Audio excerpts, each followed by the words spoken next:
Baba, tunapoendelea na ushirika huu wa leo, tumekwambia ni asante kama vile mtumishi wako amesema Bwana, na kama vile ameomba, tunaamini ya kwamba utatenda miujiza na maajabu katika jina la Kristo. Bwana, tunaomba unene nasi mchana wa leo. Tunakupenda sana, tunakutegemea. Wewe ni Baba, wewe ni mwamba, wewe ni ngao, wewe ni tumaini, wewe ni msaada karibu. Hakuna mwingine wa kuabudu wala kutukuzwa, kuheshimiwa na hata kuhimidiwa. Bwana, ni wewe tu. Pokea sifa, utukufu na heshima na hata shukrani. Na ni kwa jina la Yesu tumeomba na hata tumeamini. Amen. Tunaweza tukaketi. Amen. Thank you Jesus. Siku ya leo seme kwamba nimeokoka na Yesu ni Bwana. Ninataka kunena neno linasema ya kwamba kama tutaweza kuyatii maagizo yake Bwana, amri zake Bwana, nasi tutakuwa na urahisi katika maisha yetu, na Mungu ataweza kutupigania vita.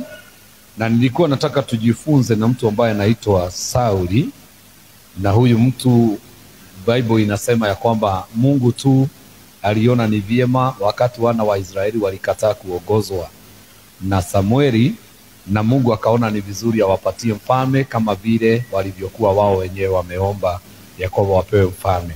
Na neno linasema ya kwamba Mungu alifanya punda wa baba yake Sauli wapotee, na wakati ambao walienda kutafuta punda ndio walipatana na nabii ambaye anaitwa Samueli baada ya siku 3. Kwa hivyo Mungu akitaka kumuinua mtu anaweza akafanya jambo lolote ili aweze kumpata yule mtu. Mungu akitaka ufike mahali anaweza kuitumia njia yoyote ahakikishe kwamba umefika mahali pale.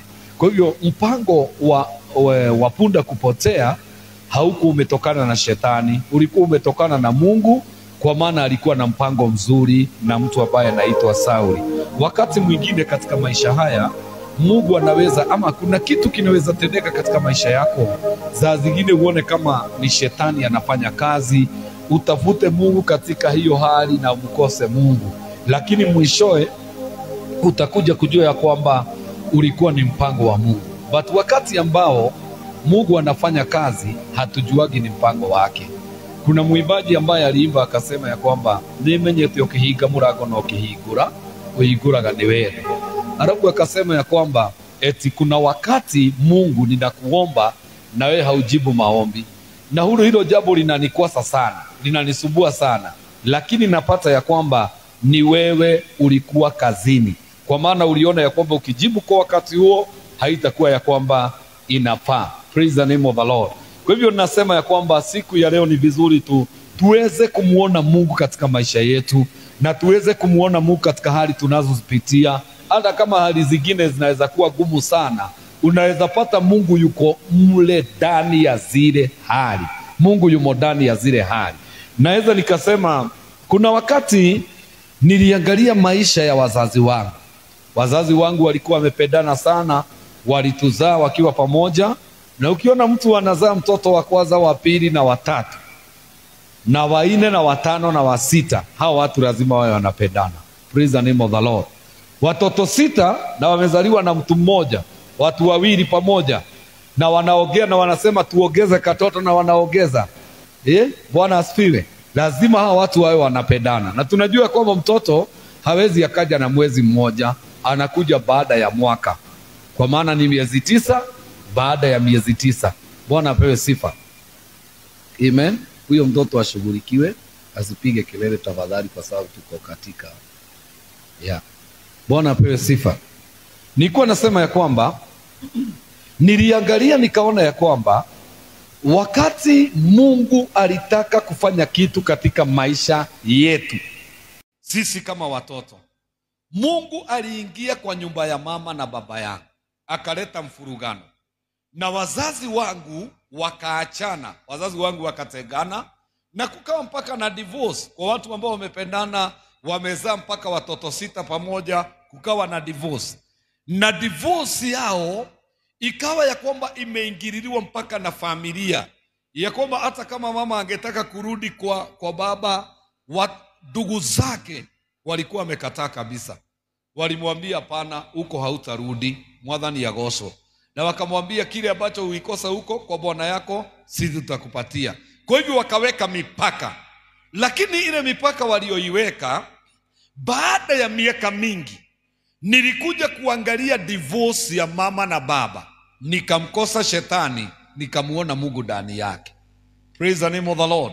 Maana sisi tulikuwa wa upande ule wa Murang'a, na sisi tulikuwa vijana 5. Na hiki kipindi ambacho kulitokea mambo ya Muungeke na whatever, naamini tungekuwa upande wa Murang'a. Amen. Na inawezekana kuna mmoja wetu ama kuna wengine wetu wangekuwa katika kile kikundi, maana ilikuwa ni group ambayo imeshika sana. Kwanza huo upande wa kwetu ilikuwa imeshika sana na ishika watoto wengi sana. Na tena nikaangalia, kulikuwa na njaa kubwa sana. Mungu alituepushana na hiyo njaa. Kitu kingine ninaonanga Mungu alituepushana nacho, kulikuwa na uchawi. Mwathani agocwo. Na babangu alikuwa na kesi ya shamba, kwa sababu shamba lao walikuwa na nyang'anywa na anaweza muita baba mdogo ama mkubwa, sema hivyo, kwa maana guka hakuwa na maneno mengi. Maiguka yule ambaye nimeitwa hakuwa na maneno mengi. Kwa hivyo hao watu wakitaka kufanya kitu walikuwa wanafanya bila kuulizwa. Praise the name of the Lord. Na ujue guka alikuwa mtulifu kiasi ya kwamba kuna wakati alikuwa anakosewa na shosho. Amen. Ndugu zake guka wanakuja wanachapa shosho, na guka ako hapo na hawezi iulizia na hawezi mchapa, wanamchapa alafu wanamfukuza. Na shosho anaenda kwao, amefukuzwa na ndugu zake. Wanakaa, alafu wanamwambia, Muirore, ulisemaje juu ya mke? Anawaambia, ni nyinyi mlichapa mke wangu na mkanifukuzia. Bwana asifiwe. Nyinyi ndiye mlichapa na mkanifukuzia. Kwa hivyo nyinyi wenyewe ndiye mtaenda kumleta mke wa, sijui mlimuuliza nini. Anaulizwa, haukuona kile alikuwa anafanya? Anasema, huyo ni mke wangu. Kama angenikasirisha ni mimi ningechukua hatua. Kwa hivyo nyinyi ndiye mlichukua hatua, kamchapa, alafu mkamfukuza mke wangu. Kwa hivyo lazima mnirudishie mke wangu. Sasa tena shosho anarudishwa na ndugu zake guka. Kwa hivyo wakati baba yangu aliona ya kwamba wananyang'anywa shamba, alisimama akaanza kukesi na wale watu. Na kwenye ile kesi wakawa wale watu ni kama walikuwa wanatumia uchawi, kwa sababu baba yangu alikuwa anafanya kazi ya kutafuta ng'ombe, alafu wanaitwa nini? Broker. Anaenda kutafuta ng'ombe, alafu anaenda kuuza, soko inaitwa Muthithi. Anaenda kuuza Muthithi. Lakini imagine, ametafuta ng'ombe vizuri, amezipata. Ameenda kwa soko, siku ya kwenda kuuza, akifika kwa soko, anasema ya kwamba kuna ndege ilikuwa inakuja inatua hapa kwa kichwa. Babangu anaanguka saa 4, atajisikia saa 12:30, kukiwa na giza, watu wameshaenda, hakuna mtu ananunua ng'ombe. Saa hiyo ndio anajisikia. Praise the name of the Lord. Kwa hivyo wale watu wangemuua babangu, wale watu wangetumaliza. Hata nasikia mama kuna wakati aliambiwa ya kwamba kama ungetaka kuishi vizuri na hawa watoto, waondoe huku, maana watamalizwa. Na kwa hivyo Mungu aliingililia, sijui vile kualifanyana na baba, na akaweza kufukuzwa, na akaweza kwenda na sisi. Lakini baada ya kutoka na sisi, hata kama tulisumbuka sana, mwishoe Mungu alikuja akatuokoa wote. Na baada ya kutuokoa, Mungu akaanza kutujulisha njia zake. Maana unajua unaweza kuwa umeokoka lakini hujui njia za Mungu. Wakati tulizio njia za Mungu tukaanza kuzipitia, baraka za Mungu zikaanza kutuandama. Praise the name of the Lord. Na Mungu akaanza kutufungulia milango ya baraka. Sasa nilikuwa ninamwambia mamangu, nikamwambia kwamba mama, licha ya kuwa mlikosana na baba na mliachana hiyo miaka yote, unafaa mshukuru Bwana. Maana ninapoangalia ninaona ya kwamba kama bado tungekuwa kule, tungeishi yale maisha ya kule. Lakini kwa sababu ya Mungu kutuokoa, Mungu kututoa mahali pale, lakini Mungu ashabadilisha mambo. Kwa hivyo wakati mwingine kunaweza tokea kitu katika maisha yako, umuone shetani mtupu. lakini katika ile hali Mungu aonekane katika maisha yale. Praise the name of the Lord. Bwana asifiwe. Ugo kwa maundu ugereire na ti ngoma. Kuna mambo umepitia na sio shetani, ni Mungu. Praise the name of the Lord. Nilikuwa naongea juu ya Sauli, ndio tujue Sauli alipata ufalme namna gani. Sauli alipata ufalme kwa hiyo njia. Wana wa Israeli walipokataa kuongozwa na Samuel, wakasema tungetaka mfalme kama wale mataifa mengine. Na ndipo hapo puda zilipotea, na tukasema ya kwamba kuna mambo yanaweza yakatendeka, lakini yale mambo yakawa ni njia ya Mungu kufungua mlango fulani katika maisha yako. Praise the name of the Lord. Hata ukiangalia za zingine maisha yetu, mahali tulipo siku ya leo, unaweza ukapata ya kwamba sio mpango wako. Kama ungeulizwa, labda hungekuwa Kiambu. Kama ungeulizwa, labda hungekuwa mahali ulipo. Kama ungeulizwa, labda hata kile unafanya leo sio hicho ungekuwa unafanya. Lakini unafanya hicho kwa sababu Mungu kuna kitu alifanya ndio wewe uweze kupatikana mahali ambapo uko siku ya leo. Na ukiangalia utaona ya kwamba hata igawa haikuwa ni mapenzi yangu, mpango wangu kuwa hapa nilipo, nishamuona Bwana. Praise the name of the Lord. Mwathani agocwo. Mimi si kupenda kuhubiri Kiambu. Nilitamani kwenda miji mingine, lakini Mungu aliniambia nitahubiri hapa. Bwana asifiwe. Licha ya kuwa kulikuwa na vita vingi sana, nilipokuja Thedegwa kulikuwa na vita vingi sana, lakini katika zile vita moyo wangu ulipata nguvu. Amen. Maana wakati vita viliinuka, na mimi nilizingatia maombi sana, nikaingia kwa neno sana, nikamfanya Mungu kuwa rafiki ndio apigane vita vyangu.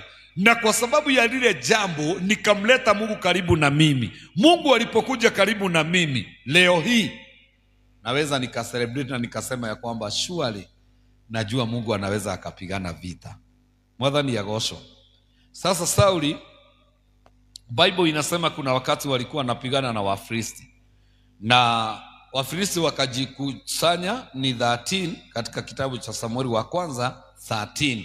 Ukianzia verse yake ya kwanza uteremke hivyo, utaona ya kwamba Sauli alitawala miaka kadhaa na wakati ambao walikuwa wanatawala, kuna hawa watu ambao wanaitwa Wafilisti ambao waliinuka ndio waweze kupigana na mtu ambaye anaitwa Sauli. Na Biblia inasema Sauli alikuwa na jeshi lake la watu kama 3,000, lakini alikuwa amewagawanya vitengo vitatu, na kila kitengo akakipatia kiongozi. Na kiongozi mmoja alikuwa Jonathan, alikuwa anaongoza kikundi cha watu 1,000. Na wakati walikuwa wanajipanga ili waende vitani, walikubaliana na Samueli ya kwamba kabla ya tuja ingia kwa vita, tugoje, ama mahali mnaenda Gilgal, walikuwa naenda kupatana kule Gilgal. Kwa hivyo akamwambia kwamba mgoje, after 7 days nitakuja nitoe sadaka. Amen.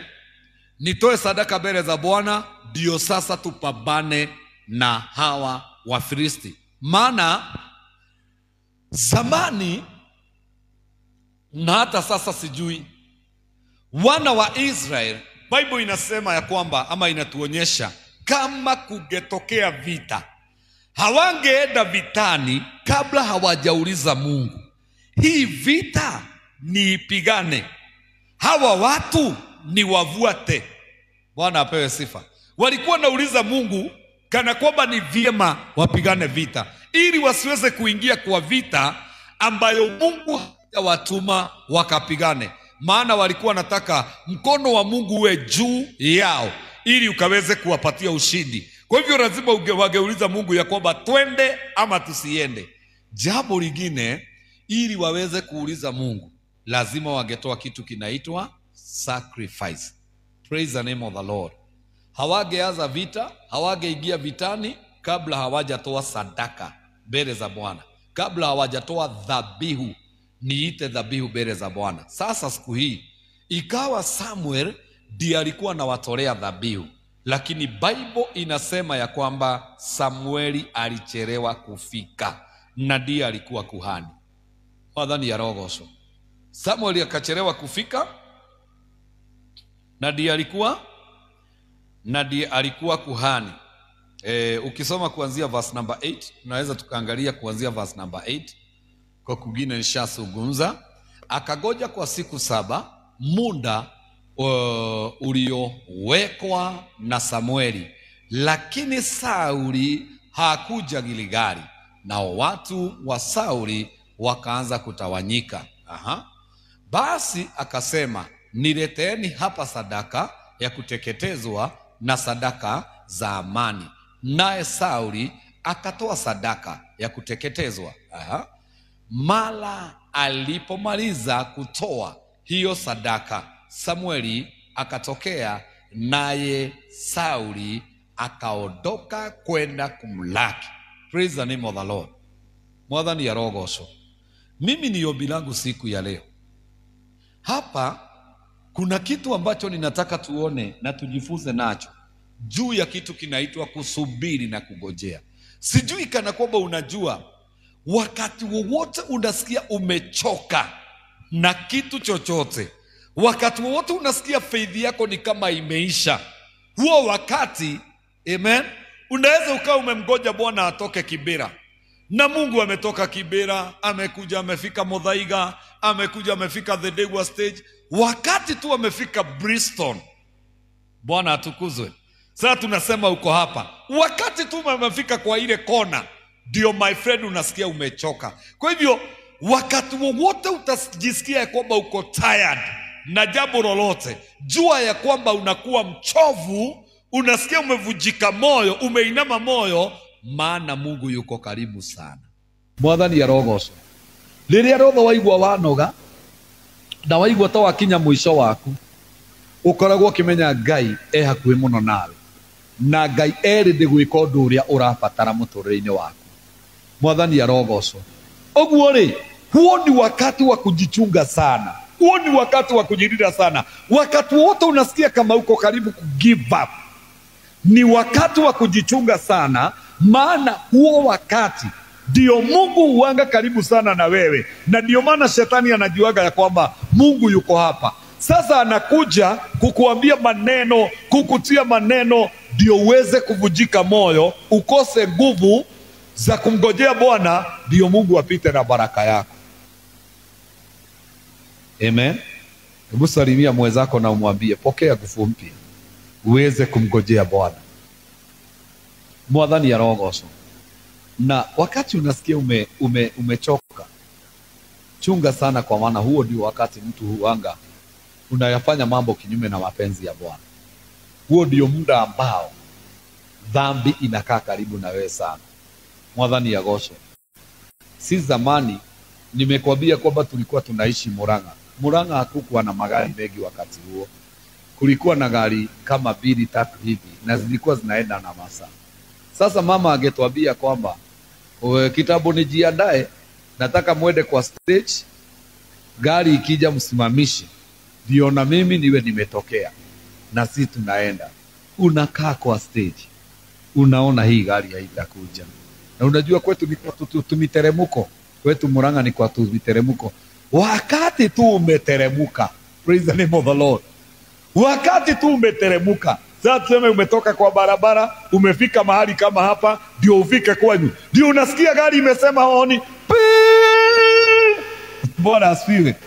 Unajaribu kupanda kale kamlima bio, unapata ya kwamba gari imeenda na imeenda. Sema ile vita utawekwa na mama. Bwana atukuzwe. Unamwambia kwamba mimi nimechoka, nikaona ya kwamba gari haikuji, lakini saa zile tu umeondoka, ndio gari inakuja. Kwa hivyo ni vizuri sana wakati unaona ya kwamba mambo yameenda mlama, jichunge sana, kwa sababu mambo yako ndio wakati yako karibu kuwa mazuri. Praise the name of the Lord. Na rekegwire kaundu kangi, sijui kana kwamba ushaijua kuna mambo unaweza ombea wakati umeomba sana, ndio mambo inaharibika. Mwathani arogocwo. Hata familia, hata mtu, unaweza ombea mtu sana, wakati unaona kana kwamba Mungu amekaribia kutenda, ndio huyo mtu anafanya kiondo mpaka unasikia kama umechoka. Ndio hiyo familia inakufanyia something. Amen. Ndio usikie umechoka, maana shetani anataka uiachilie aishughulikie. Wakati huo Mungu anakuanga karibu sana na kutenda lile jambo ambalo unataka alifanye. Praise the name of the Lord. Bwana asifiwe. Mfano mzuri, nitakupatia mfano wa mtu yeyote anayetaka kula kitu inaitwa asali. Asali ya nyuki huanga imezingirwa na hizo nyuki, na wakati wowote hauna haja na asali, nyuki hazina shida na wewe. Huanga zimekava hiyo nini, hiyo nyumba yake ya asali, hivyo zimeizunguka.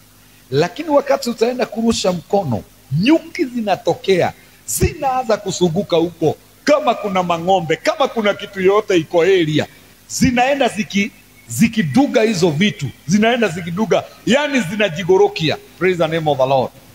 Usipo give up, asali lazima utaikula. Bwana apewe sifa. Lakini ukivujika moyo useme ya kwamba hapana, maana nimedungwa na nyuki, sitaendelea kufanya nini? Bwana asifiwe. Watu wengi wale ambao wanajua vile ninasema na washawahi tafuta asali, unajua ya kwamba ulidungwa lakini nawe ulifikia asali na ukaipata. Kwa hivyo wakati mwingine, wakati unaona mambo imejigorokia, mambo imekaa wazimu, jua ya kwamba wakati huo ndio asali uko karibu kuila. Amen. Sasa salimia mtu, muulize mambo yako yamekaaje. Muulize kuna mambo imejigorokia. Praise the name of the Lord. Kama unauona uwazimu mahali, hebu muulize unauona uwazimu mahali? Amen. Kama unauona uwazimu mahali, jua ya kwamba baraka haiko bali na huo uwazimu. Jua ya kwamba mimi katika maisha yangu nimeona ya kwamba wakati mwingi Mungu akitaka kunibariki, shetani anajigorokia sana.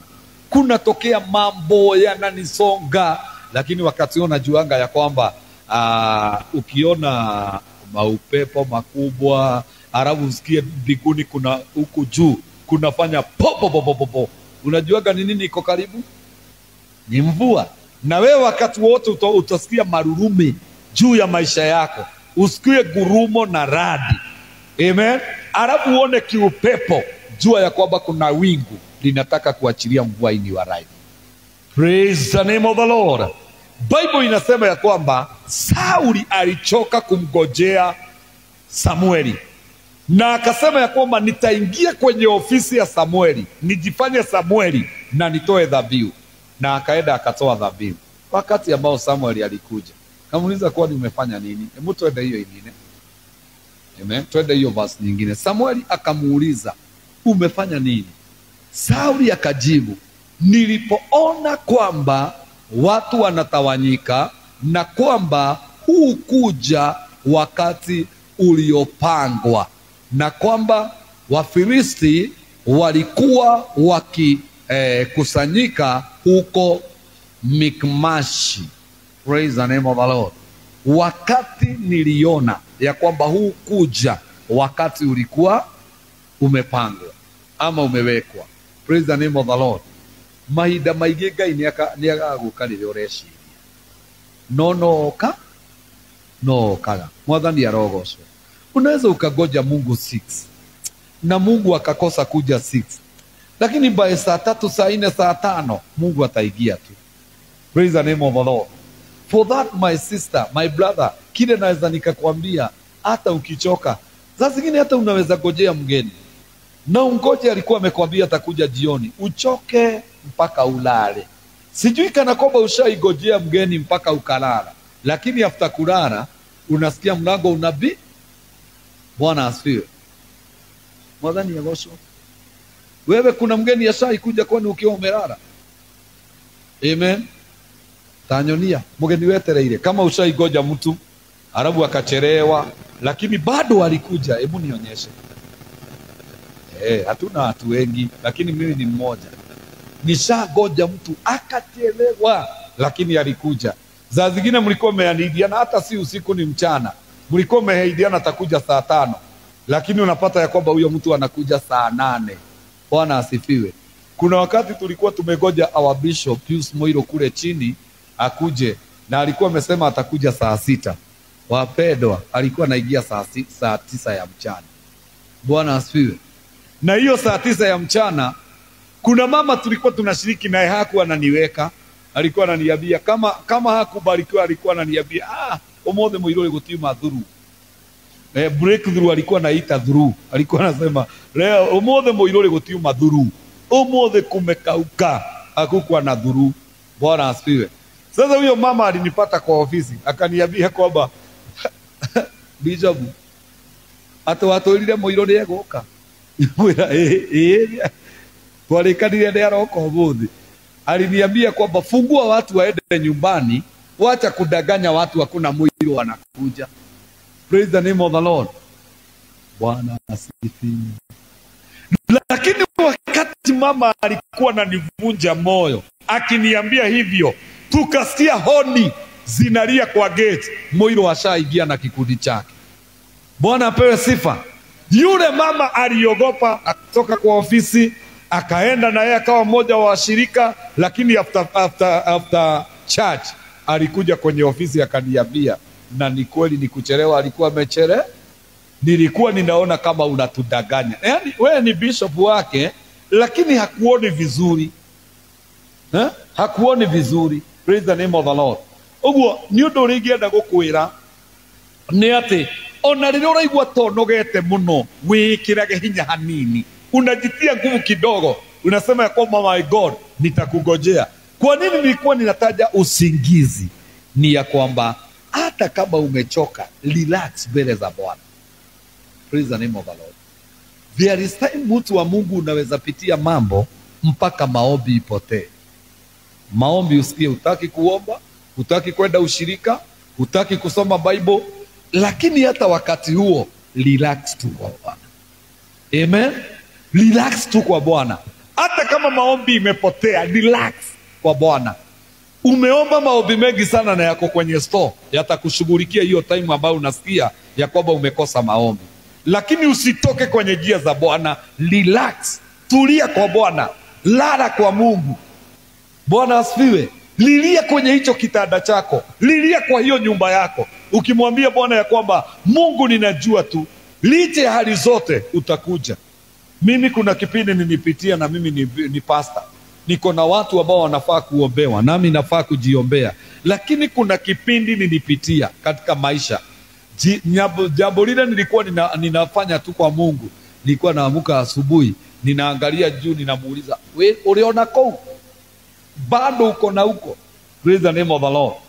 Namuuliza bado, Ngai uliona kou? Bado uko uko? Kwa sababu nimemuita, sioni akiitika. Hakuna jambo naona likichange. Na nimekosa ladha ya maombi kabisa. Amen. Paka kuna wakati ambao niliamushwa saa 9. Kawaida yangu huamuka usiku kuomba. Wakati niliamuka, nilikumbuka maandiko vile inasema ya kwamba Yesu Kristo hutuombea akiwa mbele za Mungu, na Roho Mtakatifu naye hutuombea mpaka analia mbele za Bwana. Nikamwambia Mungu ya kwamba Mungu nipe usingizi, nina watu wananiombea, Roho ananiombea na Yesu ananiombea. Kaambia Mungu ya kwamba leo ama hiki kipindi ni changu cha kuombewa na Roho na Yesu Kristo, sio changu cha kuomba na giraga ina nigetha nisiwe na shida na jambo lolote. Nipe usingizi nilale, Yesu aniombee na Roho aniombee. Praise the name of the Lord.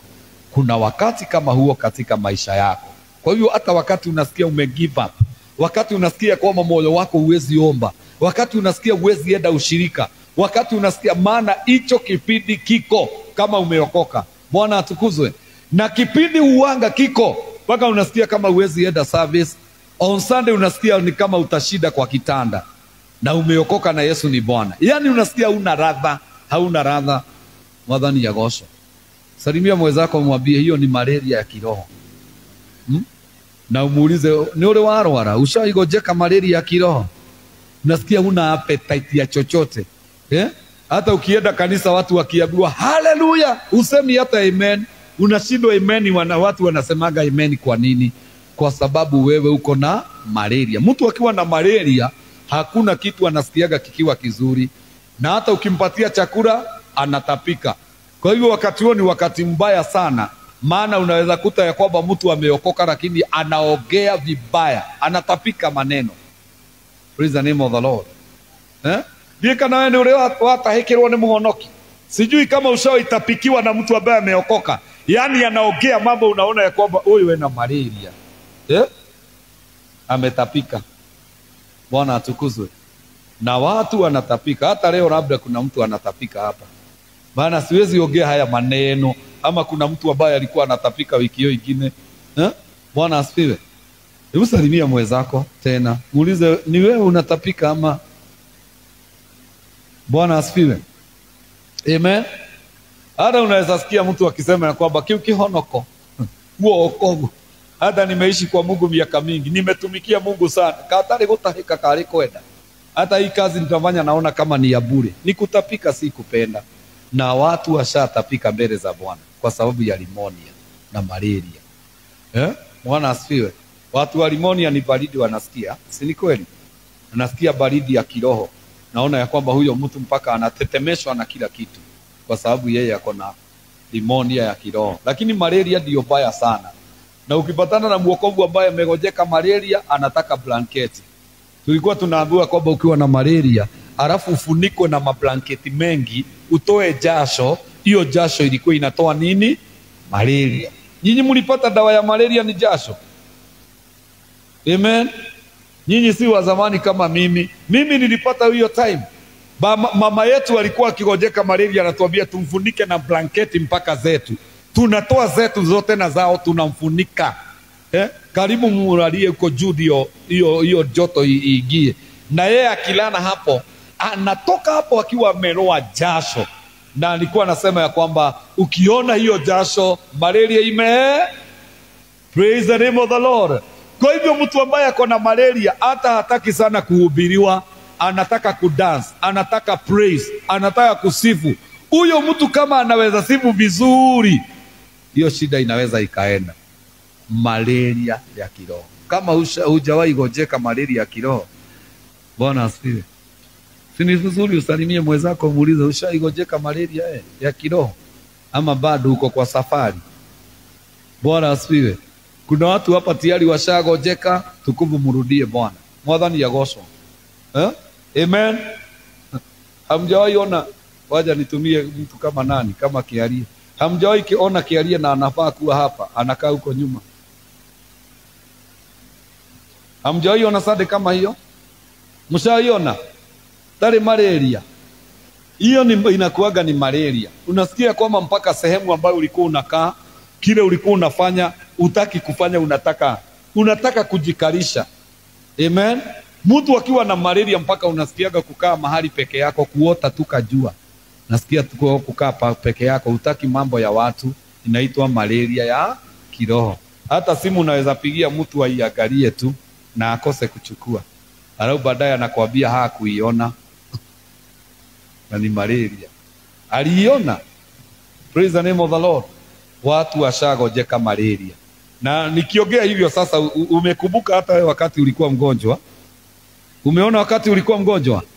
Na sio hiyo, si kubackside, ni kugojeka tu.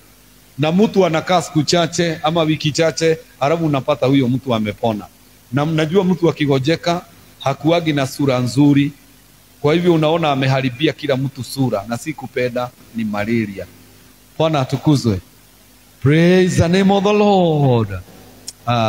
Salimia mwenzako, mwambie watu wapone. Tutumikie Jehova. Bwana apewe sifa. Kwa hivyo nilikuwa nasema ya kwamba wakati wowote utajipata katika hali kama hiyo, mimi ushauri wangu kama kuhani, kama mtumishi wa Bwana, tulia tu mbele za Bwana. Hata usiongee na watu sana, maana nimekwambia huo wakati ukiongea utatapika mambo na sio vizuri. Maana wakati ambao utapona utakuja kuaibika kwa sababu ya kile ambacho ulinena, kwa kile ambacho ulisema. Mtu akiwa na malaria mpaka anaonaga ubaya wa mchungaji, ubaya wa hiyo kanisa, na ameishi kwa hiyo kanisa miaka mingi, lakini unasikia akisema huko hata hakuna Mungu. Unashinda mtu amekaa kwa chachi miaka kama 4, 5, mwaka mzima, na saa hiyo ndio umejua hakuna Mungu. Sio ni malaria?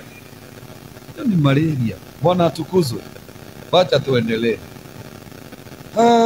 alimuuliza umefanya nini? Na yeye akajibu, Sauli akajibu, nilipoona kwamba watu wanatawanyika na kwamba hukuja wakati uliopangwa. Hapo ndipo tulikuwa tumefika. Hukuja wakati ulikuwa umepangwa. Lakini hata kama hakuja, huo wakati ulikuwa umepangwa, alikuja tu. Si alikuja? Praise the name of the Lord. Na wale watu walikuwa Sauli alikuwa naogopa, hawakuwa wamekuja kuwafamia. Hapana. Mungu kuna mambo atazuilia mpaka akuje atende katika maisha yako. Mwathani ya rogoso. Kuna vitu unaweza ukaogopa, lakini Mungu atazishikilia mpaka wakati atakuja kukutendea. Akishatenda ndio sasa anaachilia. Unajua, ukisoma katika kitabu cha Wafalme, nafikiri ni Wafalme wa Pili 4, inaongea kuhusu mama aliyekuwa na deni. Bible inasema ya kwamba wale watu walikuwa na deni yao kupitia mzee wake. Alienda akaambia Elisha ya kwamba hao watu wamepanga kuja wachukue watoto wangu wawafanye kuwa mateka, lakini hawakuwa wamekuja. Ni kupanga, walikuwa napanga vile watakuja. Kwa hivyo mipango inaweza ikaendelea ya watu, mipango ya shetani, mipango ya maadui, lakini kabla haijatimia Mungu atakuwa ameiharibu yote. Praise the name of the Lord. Wale wanakupangia waendelee kupanga, maana naye Mungu bado anaendelea kupanga. Hakuna mtu apangi. Shetani anapanga, Mungu anapanga. Maadui wanapanga, Roho Mtakatifu anapanga. Praise the name of the Lord. Jeshi la kishetani likijipanga, nalo la mbinguni linajipanga. Kwa hivyo usiwe na shida my friend. Mungu amejipanga. Bwana atukuzwe. Na anajua kile atafanya katika maisha yako. Haya, tuweze kuendelea. Twende hiyo basi nyingine. Ama yule alikuwa anatusaidia alishaenda. Nikawaza sasa, Wafilisti watateremka dhidi yangu huko Gilgali, nami sijaomba kibali kwa Bwana. Hivyo nikalazimika kutoa sadaka ya kuteketezwa. Anajaribu kumwelezea Samuel vile kulienda, lakini wale watu hawakuwa wamefika. Bwana atukuzwe. Amen. Unajua kuna watu wanajisumbua na mambo mpaka unajipata ya kwamba umefanya. Kama mimi kuna siku ambayo kuna kijana alikuja akaokoka hapa miaka iliyopita. Alipookoka ikawa ameshikwa na polisi. Aliposhikwa kwenda kumwangalia, kaambiwa ya kwamba huyo kijana akiokoka alikuwa wanted. Kuna mambo alikuwa amefanya, na wakati kulifanywa parade, wale watu walikuwa wamefanyia hayo mambo, wamehijack, ameiba vitu zao, wakamtabua akasema ni huyu. Wakati ambao nilienda nikaambiwa ya kwamba sasa kijana, ile kesi yako nayo, hii kichwa yake tutaondoa, yani ni ya kunyongwa, na sasa ni mshirika wangu. Nikaenda kwa wazazi wake, ni hapa Githogoro, kuongea na wazazi. Wakaniambia tumeongea na huyu kijana na amekataa kutusikia, kwa hivyo wacha hiyo kichwa. Bwana asifiwe. Amen. Nikarudi kwa Mungu, kauliza Mungu, wewe unasemaje? Mungu akaniambia okoa hiyo kichwa. Bwana asifiwe. Okoa hiyo kichwa. Ndio sasa kwa njia ya kuokoa kichwa kuna mambo yaliendelea, na tukaambiwa ya kwamba mnaweza fanya ABCD. Kwa hivyo nilikuwa katika harakati za kutimiza vile Bwana aliniambia, kuokoa kichwa. Sasa kuokoa hii kichwa ilikuwa iokolewe na pesa, lazima kungetumika pesa, kwa sababu niliambiwa kwamba licha ya kuwa huyu kijana alishikana na hiyo group na akafanya hivyo, sio kupenda kwake, ni company ndio ilimharibu. Kwa hivyo kama huyu kijana anaweza saidiwa, anaweza kuwa mtu mzuri sana. Bwana apewe sifa. Watu wengi ni kukosa, wanakosa watu wa kuwasaidia na watu wa kuwashikilia. Amen. Watu wakishikiliwa wanaweza kuwa watu wazuri sana. Bwana apewe sifa. Sasa nilikuwa tu peke yangu kwa nyumba, ninawaza. Unajua mimi ndiye mchungaji. Hata saa hii labda mama Esther ndio anasikia hiyo testimony, haijui. Amen. Na ilikuwa itumike shilingi kuanzia shilingi 1,100 na kitu ndio tuokoe hiyo kichwa, na huyo kijana afungwe miaka, asifungwe maisha, afungwe miaka alafu aweze kuachiliwa. Wapendwa, nilifikiria nikaona sasa wacha niende Equity nikakope pesa. Nikaenda nikachukua makaratasi nikajaza yote, na nikawa sasa kwenye laini ya loan. Ambia mwenzako laini ya loan. Bishop aokoe nini? Kichwa. Na anaokoa na loan kichwa ya mtu. Nikiwa kwenye hiyo laini, nilisikia tu nikiwa kwenye hiyo laini sauti imeniuliza, Muirore unafanya nini? Kaambia Mungu nimekuja kutafuta pesa sababu ya vile uliniambia niokoe kichwa ya mtu. Bwana apewe sifa. Mungu akaniambia toka, nenda nyumbani unigoje. Nikatoka nikaenda kwa nyumba. Nikasema kwa sababu nilikuwa na njaa na mama Esther hakuwa amepika, alikuwa ameenda, kasema nitengeneze kitu nikule. Kakatakata kitunguu, nikakatakata nyanya. Wakati tu nimewasha moto kwa ndio nipike, nikasikia simu ya mtu. Kaniuliza, Bishop, uko wapi? Kamwambia niko kwa nyumba. Kaniambia mimi asubuhi na mapema Mungu aliniambia niende kwa bank, nitoe pesa na nikuletee. Mwaigwa. Bwana asifiwe. Amen. Akaniambia lakini nisamehe. Na hakuwa ameniambia anaenda kunitolea, hapana. Aliniambia nisamehe kwa maana nimechelewa sana kwa bank. Kulikuwa na laini kubwa. Sasa ni kama kitu tulikuwa tumeongea jana, ananiambia kuihusu, maana nilikuwa nimegojea. Hapana, sikuwa nimegojea. Akaniambia tafadhali, situpatane kahawa kwa roundabout. Hii kahawa iko na hapa mbele ya Kamiti Kona hapo. Bwana asifiwe. Kaniambia tupatane hapo kwa roundabout. Tulipatana hapo, akachomoka. Amen. Wakati alichomoka, zile pesa nilikuwa ninahitaji alikuwa ameshishika hivi. Praise the name of the Lord. Amen. Na leo hii tunaongea na wewe. Hiyo kichwa niliokoa ni mzee wa kanisa ya PCA iko hapa Githogoro. Bwana atukuzwe. Niliokoa kichwa ya mtu. Amen. Na leo ni mzee wa kanisa.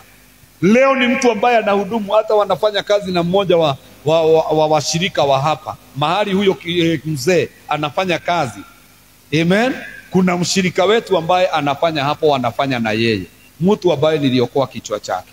Lakini nilikuwa najisumbua, hii pesa itatoka wapi? Paka ninaenda kuitafuta mimi mwenyewe, natumia akili zangu. Kumbe Mungu ashatumia zake. Praise the name of the Lord.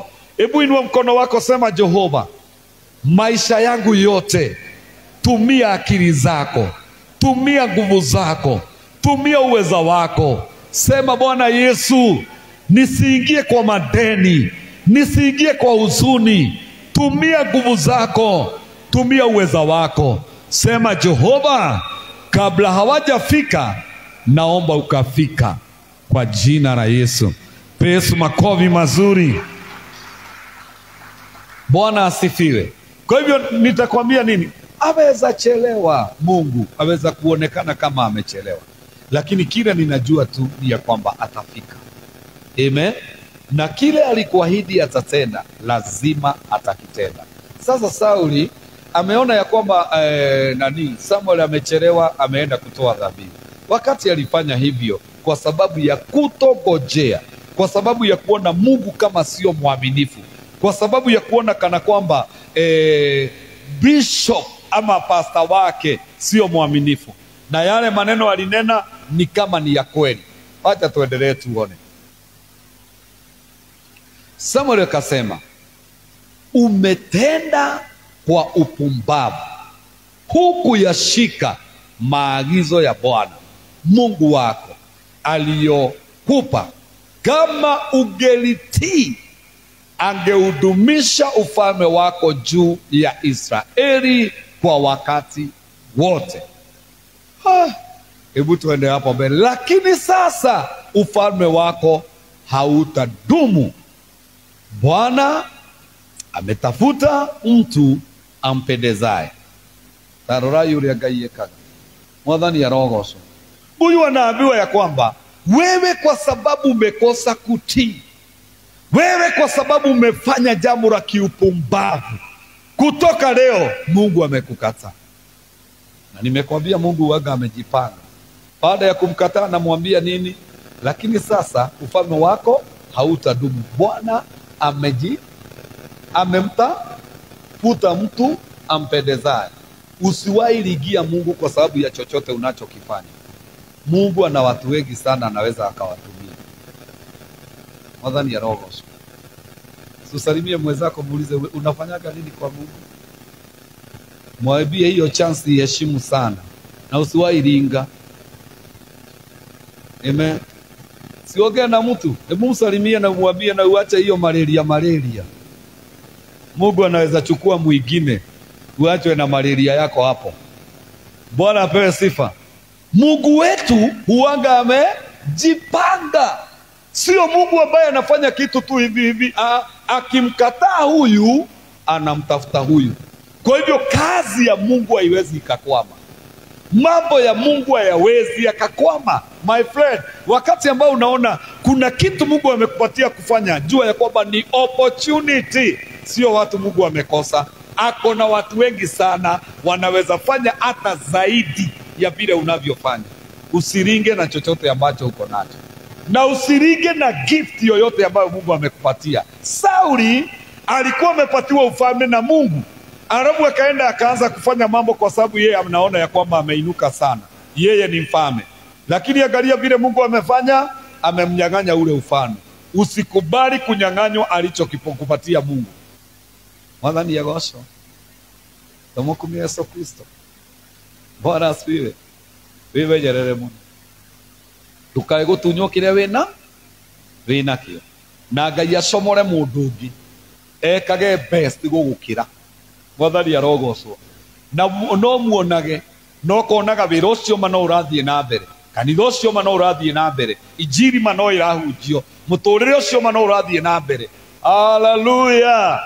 Taikara wega na Mwathani. Kaa vizuri na Mungu. Bwana asifiwe. Nilikuwa ninaambia watu, naweza namaliza na huo mfano. Mama ambaye mzee wake alimsumbua, akamsumbua, na mama alikuwa mcha Mungu, alikuwa anampenda Mungu, lakini mume akamsumbua sana. Mpaka ikafika mahali ikabidi lazima waachane, na wakaachana. Lakini wakati waliachana, maliko ya mzee, praise the name of the Lord, maliko ya mzee ikamfanya ashuke, akashushwa, akaenda mpaka chini. Bwana apewe sifa. Patia mtoto kile anataka wewe. Amen. Mwadhani ya gosho. Mzee akashushwa kabisa. Mama alipoenda, Mungu akaanza kumjenga. Mungu akaanza kumbariki. Bwana asifiwe. Mama alibarikiwa, akawa na kampuni kubwa sana. Amen. Hallelujah. Na akawa siku moja ame-advertise ya kwamba kampuni yake, maana unajua kampuni haijaandikwa jina yake, alichukua tu jina akapea kampuni yake. Mzee waliachana miaka mingi na mzee ameenda dawa. Sasa mtu akisoma gazeti akamwambia, unajua kuna mahali niliona kazi inaadvertisiwa na niliona kulingana na masomo yako wewe uko qualified. Praise the name of the Lord. Hallelujah. Akaambiwa kwamba beba document zako, nenda siku fulani, ndio siku ya interview. Praise the name of the Lord. Adhani ya gosho. Ukiwa na Mungu, mtu asikutishe. Maisha yako yanaweza songa bila yeye. Na yasonge na yakae vizuri hata hata kuliko vile yanafikiria. Ukina moko ina magai. Amen. Wewe huko mikononi mwa mtu. Hebu fanya hivi, sema mimi niko mikononi mwa Jehova. Nasema uangalie mikono yako. Angalia kiganja cha mikono yako. Ni mureko redera mwira. Sema mimi niko mikononi mwa Jehova. Hakuna anayeweza kunisusha.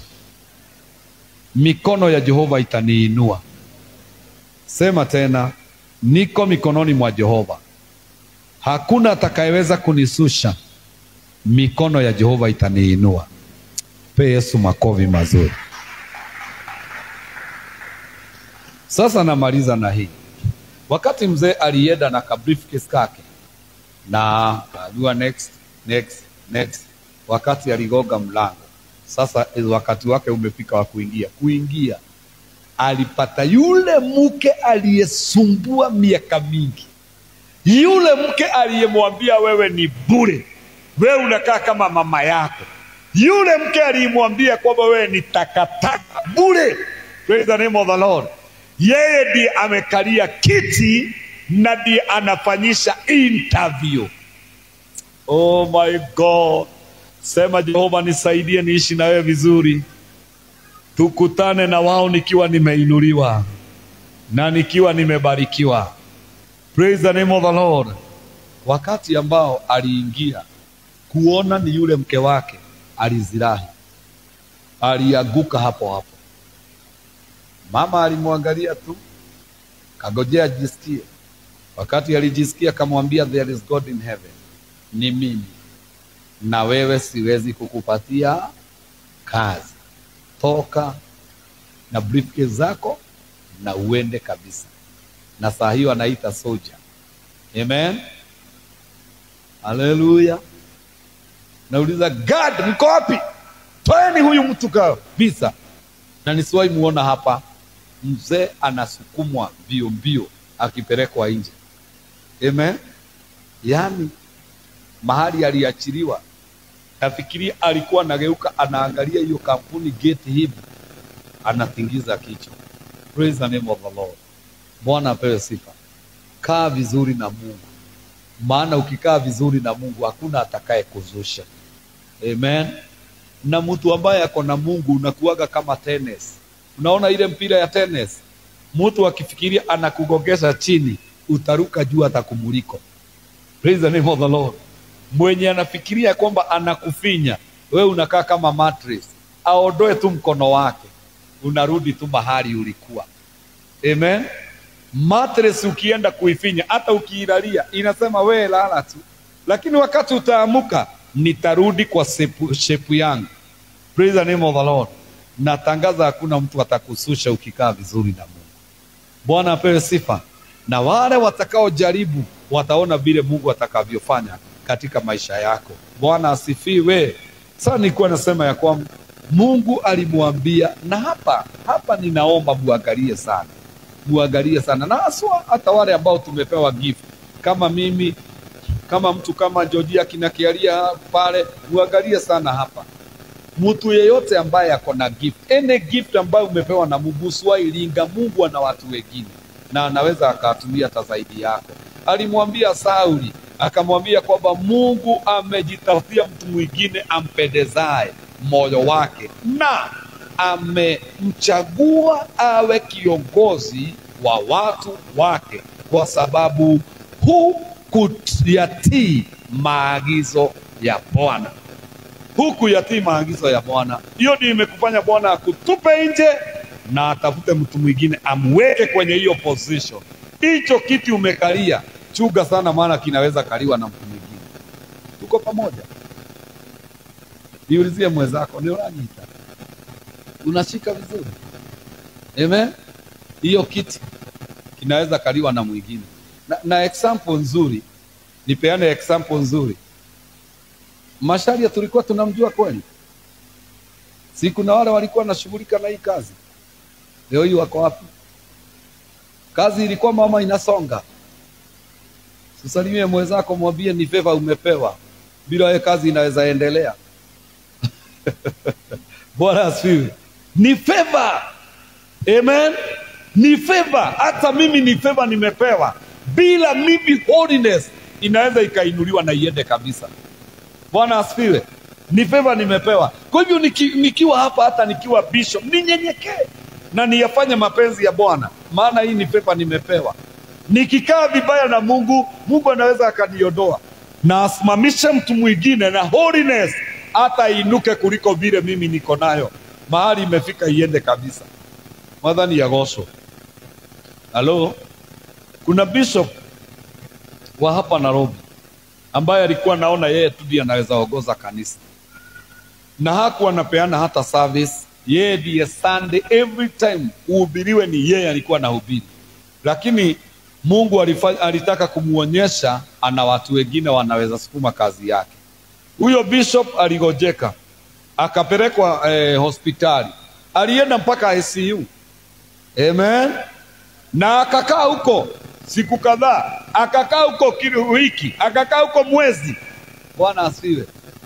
Akiwa huko, yule ambaye alichukua ibada, mtumishi wa Mungu, kama tuseme ya kwamba Pastor Steve ati amekuja kushikilia kitabu nipone nirudi. Bwana asifiwe. Kanisa lilijaa watu, wakakaa nje. Pastor akiwa, hata kuna viti zilikuwa hazina watu. Bishop akirudi kutoka hospitali, alipata kanisa imepanuka, watu wamekaa mpaka nje. Kauliza Mungu, ulikuwa unataka kunifunza nini? Mungu akamwambia, nina wengine wanaweza fanya best kuliko wewe. Wacha malingo. Salimia mwenzako tena. Mwambie tu kitu. Hebu fikiria vile unaweza mwambia. Mhubirie kidogo tumalize. Mpatie injili ya dakika moja kulingana na vile umesikia neno. Ha? Dakika moja tu, injili ya dakika moja. Alafu na sio wewe tu mhubiri, usiringe, hata unyamaze uhubiriwe. Ukishamhubiria hata unyamaze uhubiriwe.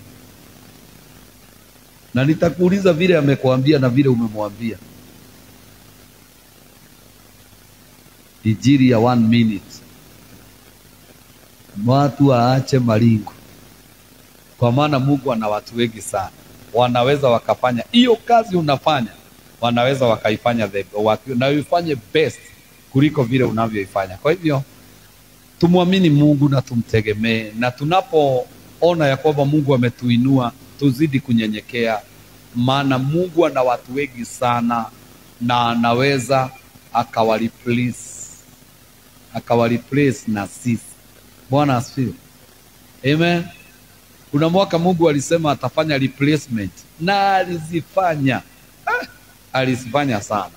Kwa hivyo Mungu akusaidie sana. Usiwahi linga Mungu asikureplace, kwa sababu ana watu wengine. Bwana asifiwe. Ana watu wengine. Nimalize tena na ushuhuda mwingine. Kwa nakaita kaushuhuda, lakini ushuhuda ni kama vile Georgia yako hapa, ama tuseme ya kwamba Kiarie. Bwana asifiwe. Na niseme hivi, watu wale tunatunua na Mungu tusipojichunga, kiburi, malingo na majifuno ndio inatumalizanga. Sasa huyo, kuna kijana alikuwa anafunza keyboard, lakini akajua sasa pastor ako karibu kumaliza, na akimaliza lazima uibwe worship. Saa hiyo ndio wanatoka nje ndio waitwe. Na yeye akachomoka ndio waitwe. Wakati alienda, pastor akauliza, hakuna mtu anaweza cheza hii kitu? Bwana asifiwe. Yule kijana alikuwa anafuzavuzwa, akaingia hapo, akaanza kuifinya. Mungu naye akampa neema. Imagine, unajua tukifunza keyboard ama tukifunzwa, hata Georgia anajua hivyo na Kiarie, kuna ule wimbo mtu anashika sana na anaweza kucheza vizuri kuliko zile zingine. Sasa bishop aliongoza ile, huyu kijana anajua kucheza. Kijana wacha ifinye. My God. Wacha ifinye keyboard. Ikalia, ikatoa vizuri. Baada ya kumaliza, praise the name of the Lord, kuna wageni walikuwa wamekuja kutoka ng'ambo. Wakaita mchungaji, wakamwambia kwamba kijana mwenye alikuwa anacheza keyboard tungelipenda utupatie, maana tuna kongamano iko US na tungetaka aende akatuchezee hiyo keyboard. Praise the name of the Lord. Sasa yule kijana naye wa keyboard ndio anakuja na matruza yake. Amen. Hapo amefunga trouser mpaka hapa na anaenda hivi. Bwana asifiwe. Pastor akasema hapana, hata sio huyu, hata hajui kucheza. Kuna yule sasa amevuza huyu. Wakasema hatutaki yule amevuza huyu, tunataka huyu ambaye tumesikia. Kijana alilipiwa kila kitu, na saa hii tunaongea na wewe yuko US. Maisha yake yamechange, yamebarikiwa, kwa sababu huyu aliondoka tu kimalingo. Mungu akasimamisha mtu mwingine, nafasi yake ya baraka ilichukuliwa na mtu mwingine. Na ndio tumesema wakati ambao unasikia umechoka, ama wakati ambao unasikia uko na kaigo, ka spirit kakuona ya kwamba ni mimi tu, jua ya kwamba sio wewe tu. God ako na watu wengi, wengi sana. Bwana asifiwe. Wengi sana na wanaweza wakafanya the best. Kwa hivyo nafasi ambayo umepewa ishike sana. Sauli alinyang'anywa ufalme, na ukiendelea hapo mbele, Sauli alikufa kifo kinaitwa premature. Wakati wowote ukiona Mungu amekunyang'anya kile alikuwa amekupatia, jua ya kwamba sasa kile kingine atakunyang'anya ni nini? Ni uhai. Anakunyang'anya hiyo kipawa, baadaye anakunyang'anya chochote kilikuja na hicho kipawa. Bwana diagosu. Naonanga watu wakichezea Mungu, mimi nawashangaa kwa sababu mimi nimesoma Biblia. I know God. Unaona, kama mimi nikirigia Mungu leo ama nianze tu tabia, kitu cha kwanza Mungu ataondoa, hii injili bado nitaendelea kuihubiri, lakini kile Mungu anaondoa ni backup.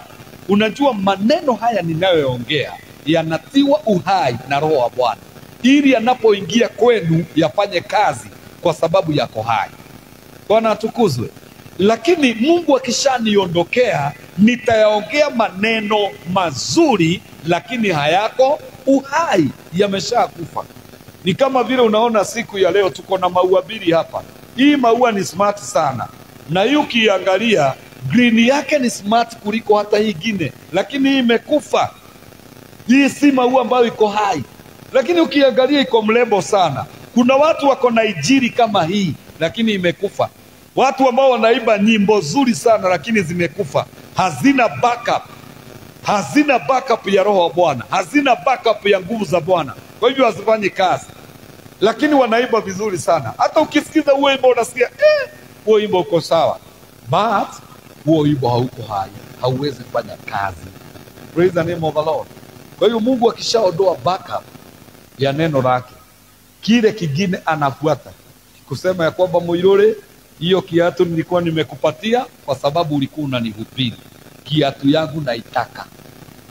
Fadhali ya goso. Mungu anarudia kiatu. Anakwambia kwamba sema yako acha nitumie tena kialie. Anasema ya kwamba haka kamwili kialie kama mtuma nilikupatia kwa maana unanitumikia. Kwa hivyo leta kamwili kangu. Praise the name of the Lord. Gaiagira akagira nyama, usiwaicheza na Mungu. Nikusalimia mwenzako, mwambie usiwaicheza na Mungu, anakujia mpaka nyama za mwili. Praise the name of the Lord. Amen. Najua mtu akisafu Mungu vizuri mpaka macho inakuwa kubwa kidogo. Amen. Mungu anaweza kujia nyama zake. Hiyo jicho yako unaonanga itokee. Watu haya naiona nje. Bwana asifiwe. Si mnaonanga watu wameraa vile macho yao inaruka juu nje. Tumsifu Yesu Kristo. Tumsifu Yesu Kristo. Ambia mwenzako chunga Mungu asikujie nyama. Bwana asifiwe. Mungu anakujia nyama. Kitu kingine Mungu anakujia ni ulembo. Mtu akiwa ndani ya Kristo anakuaga msupu. Hebu angalia huyo mwingine na umwambie hebu smile. Uone yake. David, ondoa mkono kwa nini? Nataka usmile. Angalia. Hebu wewe smile. Bwana asifiwe. Hiyo smile. Bwana asifiwe. Mungu amekupatia kwa maana uko ndani yake. Ukishaondoka kwa Bwana, wewe na dhakwe. Unajua sakwe?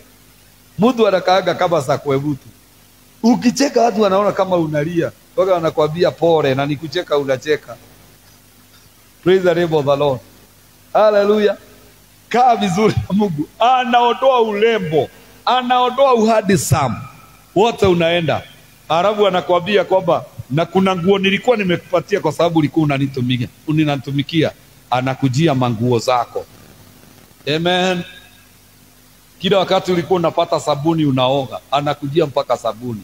Gaiagira akagira maguta. Mako haka. Hujaioga ukakosa mafuta. Bwana asifiwe. Mungu anakujiaga mpaka mafuta. Unapata hakuna mafuta kwa nyumba ya kujipaka. Unatokea ukiwa hivyo gumu. Praise the name of the Lord. Ara Mungu anaanza kuangalia ni nini ingine alikupatia. Uko na TV, ana make sure kwamba umekosa pesa ya kulipa nyumba na kupatia ka idea. Uza TV ulipe nyumba. Unauza TV. Maliza TV anakuambia uza hii kiti ununue dogo kuliko hii.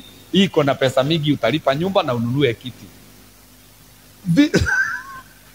anakujiaga vitu zake hivyo. Amen. Hebu muulize mwenzako, kuna tu idea unasikia? Kuna kitu unaweza uza? Bwana asifiwe. Ukianza kusikia uto tu idea, ujue kwamba njia zako na Mungu ni kama haziko sawa. Haziko sawa. Maana tu idea ndito tunakujanga. Unauza kila kitu. Shetani anaweza kuambia hata uuze kiatu. Hii ukiuza utanunua ingine. Kiatu ya 300 inakutosha. Sasa shetani anakuambia kwamba hii level si yako, rudi kwa level yako ya 300. Rudi kwa level yako ya 200. Praise the name of the Lord. Mungu atusaidie. Tukae na yeye vizuri. Amen. Maana tusipokaa na yeye vizuri, sio yeye ataumia, ni sisi tutaumia. Yeye ameshajipanga. Ni mwanyita kioke ya Ngai. Yeye na wakati wote utaona mtu akiringa mwambie kwamba Mungu ashajipanga. Na mtu asiwahi sahau hapa, Mungu ashajipanga kwa sababu ya kazi yake. Haitakwama, itasonga mpaka mtu ashangae. Praise the name of the Lord. Hallelujah. Hallelujah. Namisha uso wako ujiombe tuweze kumalizia. Baba, katika jina la Yesu Kristo, nakushukuru sana kwa sababu ya neno lako siku ya leo ambalo Baba umenipatia kwa ajili ya watu wako. Ninaomba kila mmoja Bwana wa mbinguni ukamwezeshe na ukamsaidie Bwana wa mbinguni. Aswairinga Bwana wa mabwana. Wewe ni Mungu ambaye una mali nyingi sana. Wewe ni Mungu ambaye unaweza ukatumia njia nyingi sana. Wewe ni Mungu ambaye unaweza ukayafanya mambo tushangae Bwana kwa nguvu zako. Ninaomba ya kwamba watu hapa pamoja nami utusaidie kunyenyekea na utusaidie kuyatii na kuyashika maagizo yako na mausia yako Bwana wa mbinguni, kuyafanya siku zote za maisha yetu. Bwana, tusije tukaondolewa kwenye laini na kwenye njia zako na spiriti ya maringo, spiriti ya ego Bwana wa mbinguni, kujiinua makiburi Bwana wa mbinguni, siwaifanya kazi na our lives in the name of Jesus. Bwana, sehemu na nafasi ambazo umetupatia katika maisha, wacha tuzifanyie kazi pasavyo katika jina la Yesu Kristo wa Nazareti. Tusije tukaondoka kwenye njia zako Bwana, tusije tukaondoka kwenye mapenzi yako, tusije tukaondoka kwenye mausia yako, lakini Bwana tukaifuate njia ya uzima, njia ya amani, njia Bwana wa mbinguni iletayo uzima na baraka. In the mighty name of Jesus, na waombea hawa pamoja na mimi ya kwamba every gift, kila kipawa umetupatia, tukifanyishe kazi kwa kunyenyekea, kwa kukuogopa, kwa kukupenda Bwana na kukutumikia kwa bidii katika jina la Yesu. Tuondolee roho ya uovu, tuondolee roho ya chuki, tuondolee roho ya dhambi, tuondolee ya kuchoka in the name of Jesus.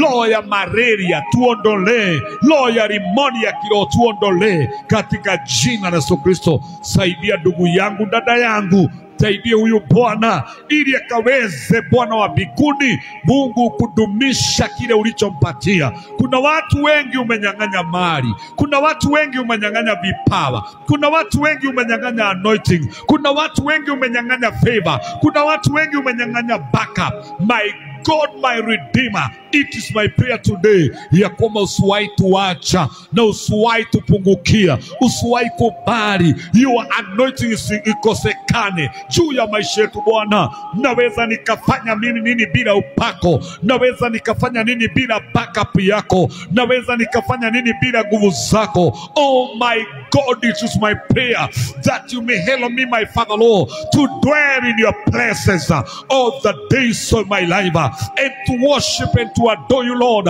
in the name of Jesus. I humble myself before you, Lord, in the name of Jesus, that you may continue to be my Lord and my Savior, in the name of Jesus. Baba, ukaonekane siku zote za maisha yangu, ukaonekane Bwana wa mbinguni. Ombea kipawa chako, ombea ile gift Bwana amekupatia, ombea kile unachokifanya mbele za Bwana, ombea kile unachokifanya. Mwambie Bwana akupatie nguvu, akupatie bidii, akupatie uwezo. Usijione kana kwamba ni wewe tu. Mungu anaweza bila wewe. Ana watu wengi anaweza akawareplace. My friend, usikubali replacement ifanyike kwa ajili yako. My God, it is my prayer.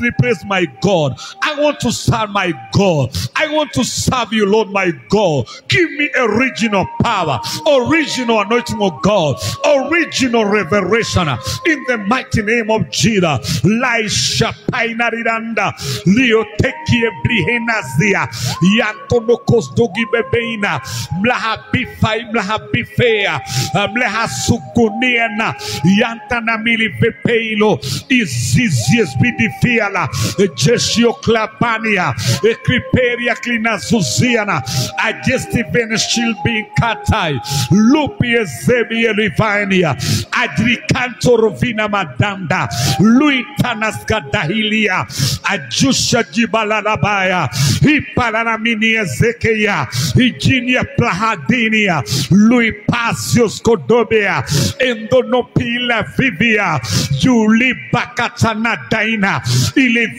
ilivapiezezzie yukligantas da bashia. In the mighty name of Jesus, Bwana Mungu nisaidie, niwezeshe Bwana kuishi ndani mwako milele, nisirige kwa sababu ya uibaji, nisirige kwa sababu ya gifta ambazo umenipatia, gift ya intercessoring, gift ya praise and worship, gift Bwana wa biguni ya teachings, gift ya preaching the word. In the mighty name of Jesus, I know my God, my Father, you have many, my Father Lord, wanaweza wakafanya zaidi yangu, wanaweza wakafanya the best. My God, this chance that you've given me, ninaomba ukailinde milele, ninaomba ukailinde milele katika jina la Yesu. Nakataa kuondoshwa, nakataa kunyang'anywa, nakataa kuondolewa, nakataa ndani. In the name of Jesus, ishaikoperi ni begenta. Staki uninyang'anye ulivyonipa, staki ukose kuniinua, staki ukose kunibariki, staki ukose kunitendea. Aizie via vanda makaina suzinie luvisha kanzani miliena abrifa shipererererere lotoko zoki anaganda ikinei baba abrifa piela gesto corriva kwa plana adenche dio luvivia Costa Garabigintara Mamazaya. Oh my God, hello be my Father. Maombi yangu ni kuishi kwako, maombi yangu Bwana ni kukutumikia. Rema shanda la bose ze zayanta manderererere bose kerererere boza.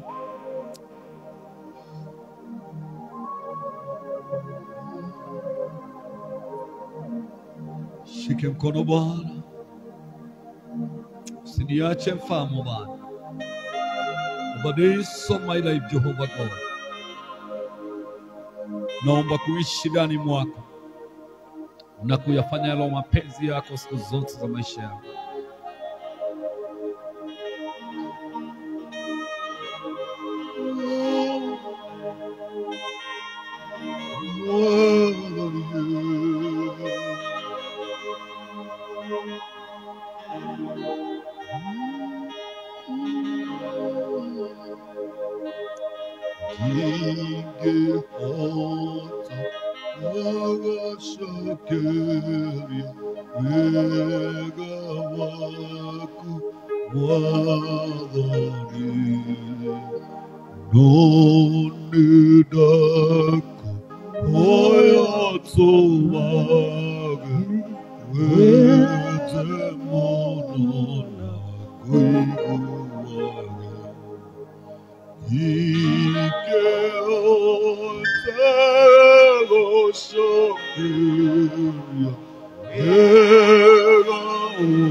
Ya mwisho.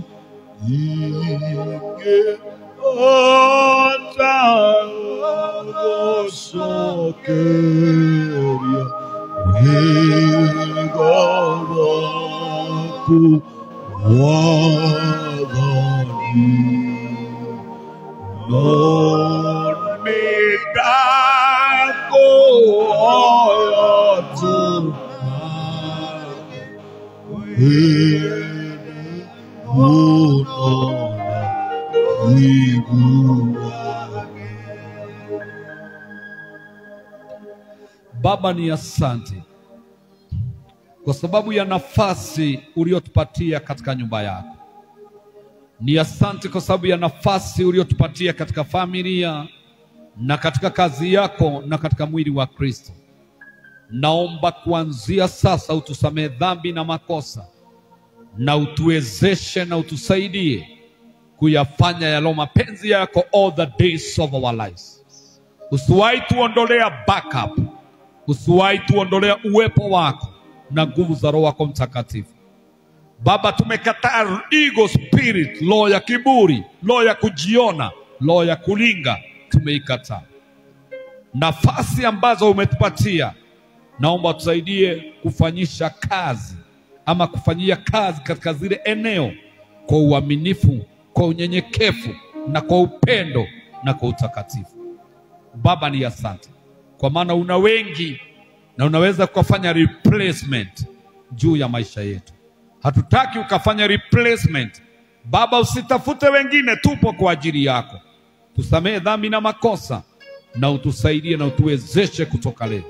Tusijione tu ni sisi watoaji, tusijione tu ni sisi tunaweza, maana una wengi sana wanaweza na wakafanya zaidi ya tunavyofanya. Baba, ni asante. Naomba msamaha kwa ajili ya watu wako, naomba msamaha kwa ajili ya nchi yetu, naomba msamaha kwa ajili ya ukoo wangu, naomba msamaha kwa ajili ya kabila langu, naomba msamaha kwa ajili ya mwili wa Kristo. Niene kwenda gayo menyage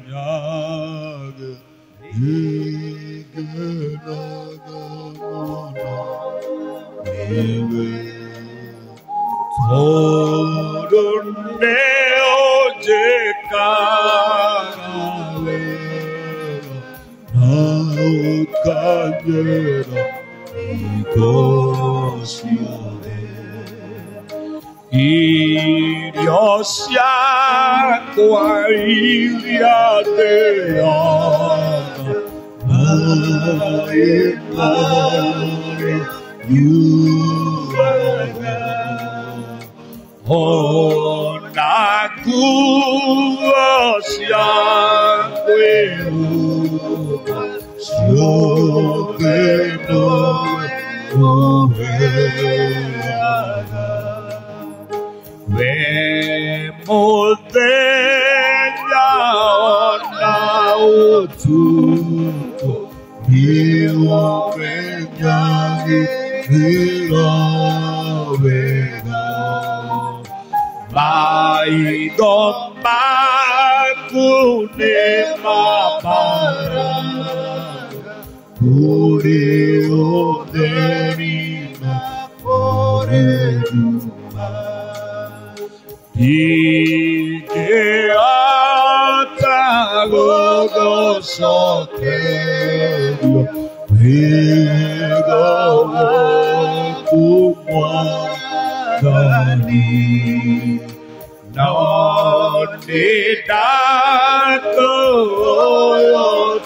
yotomare Weke mono nako iguari Ike atago sote watu wadhani Dotika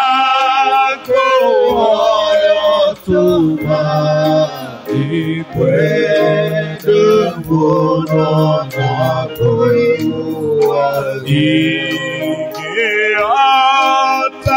gosoke uwe watu wadhani Dotika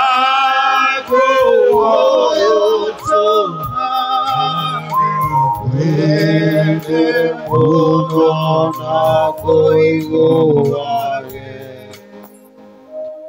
Leo nirio ihoya riria twahoya Mwathani ututeithie muno tukwende na tukuiguage thiini wa ritwa ria Ngai the Mũriũ na Roho Mũtheru twahoya na itwacokia ngatho. Amen, amen, amen. Bwana wabariki sana, tufikishe hapo.